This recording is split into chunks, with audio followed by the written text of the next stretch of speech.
अभी ट्रंप ने साफ कर दिया है, जो डॉलर को सलामी नहीं ठोकेगा उस पर 100% टैरिफ लगा दिया जाएगा। मतलब ब्रिक्स को शुरू होने से पहले ही दबाने की तैयारी की जा चुकी है। तो मालदीव जो कुछ समय पहले शांत था, लेकिन अभी उसने कुछ ऐसे फैसले ले लिए हैं जिसने लक्षद्वीप को फिर से हॉटस्पॉट पर ला दिया है। जैसा कि आप देख पा रहे हैं, मालदीव की हालत फिलहाल उतनी स्थिर नहीं है कि वो अपना गुजारा कर सके।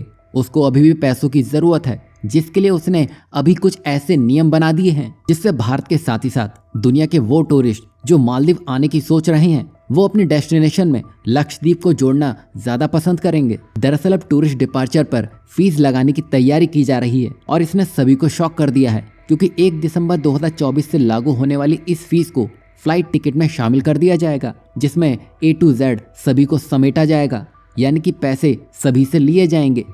इकोनॉमिक क्लास के यात्रियों से $50, बिजनेस क्लास से $120, फर्स्ट क्लास से $240 और प्राइवेट जेट वाले यात्रियों से $480 तक वसूले जाएंगे। और इस फीस का उपयोग मेन एयरपोर्ट यानी कि वेलान इंटरनेशनल के मेंटेनेंस के लिए किया जाएगा। यहाँ आप देख सकते हैं मालदीव की मेन इनकम का सोर्स टूरिज्म है, तो अगर इसमें पैसे लेने में वो कई ऑप्शन जोड़ेगा तो आप समझ सकते हैं वो अपनी खस्ता हाल को सुधार सकता है। लेकिन ये सब कुछ मालदीव को सही लग रहा होगा, पर भारतीय जो डिस्काउंट को ज़्यादा प्रेफरेंस देते हैं, ऐसे में ये एक्स्ट्रा पैसे किसी को पसंद नहीं आने वाले हैं। वहीं मालदीव पहली एक लग्जरी डेस्टिनेशन है, ऐसे में ये नई फीस इसे और महंगा बना देगा।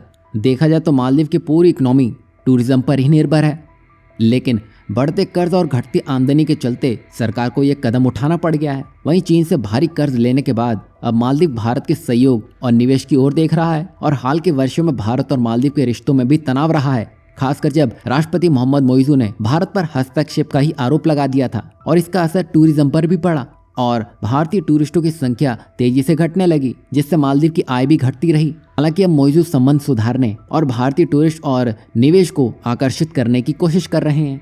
अब ये बढ़ती कॉस्ट और डिपार्चर फी ये सवाल उठाती है कि क्या मालदीव की यात्रा की कीमत सही है। अगर पॉलिसीज में सुधार नहीं हुआ तो ये खूबसूरत डेस्टिनेशन केवल अमीरों के लिए ही सिमट जाएगी, जिससे इसकी टूरिज्म बेस्ड इकोनॉमी पर गंभीर प्रभाव पड़ सकता है।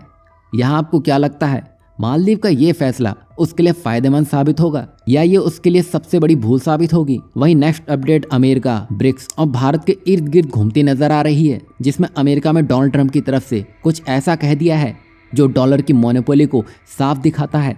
दरअसल डोनाल्ड ट्रंप ने हाल ही में चेतावनी दी है कि अगर ब्रिक्स देश, जिसमें भारत भी शामिल है, अमेरिकी डॉलर को छोड़ेंगे या उसे अपनी अलग करेंसी बनाने की कोशिश करेंगे तो उन पर 100% टैरिफ लगा दिया जाएगा। अब ट्रंप ने ये इसलिए भी कहा है क्योंकि ट्रंप ने वो दृश्य देखा है जहां ब्रिक्स समिट में व्लादिमीर पुतिन ब्रिक्स करेंसी के डेमो नोट को लहराते हुए दिखाई दिए थे। वैसे ये नोट एक पेपर के सिवाय तो कुछ नहीं था, लेकिन ट्रंप को ये एहसास हो गया कि अगर यहाँ पर कुछ भी बड़ी डेवलपमेंट होती है तो अमेरिकी करेंसी यानी कि अमेरिकी डॉलर के लिए बड़ा संकट बन सकती है।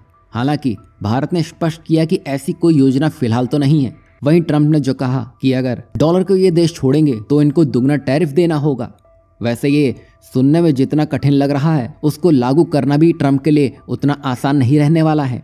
अमेरिका को भारत और चीन जैसे देशों से सस्ते उत्पाद मिलते हैं।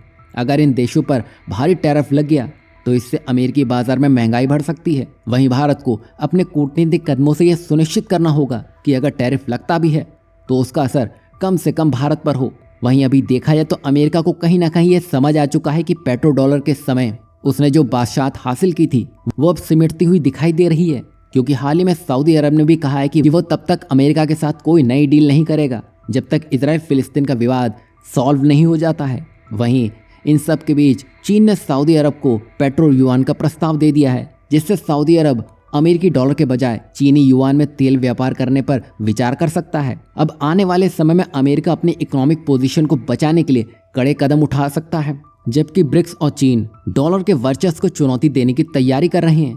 अब ये स्थिति ग्लोबल इकोनॉमी में एक बड़ा बदलाव ला सकती है। वहीं आपको क्या लगता है, डोनाल्ड ट्रंप की ये चेतावनी भारत पर इसका क्या असर देखने को मिल सकता है, या भारत इसका हल आसानी से निकाल लेगा?